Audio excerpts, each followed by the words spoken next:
ఉన్నది, అందులో యేసు ఉన్నాడు. నా నావలో క్రీస్తు ఉన్నాడు.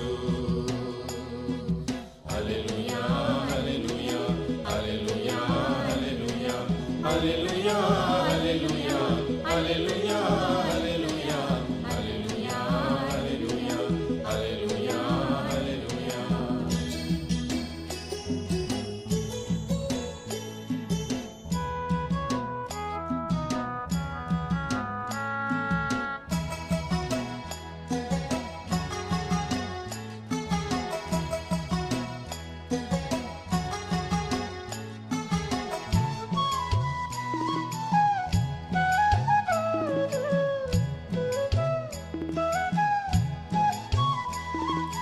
వరదలెన్ని వచ్చినా వనకను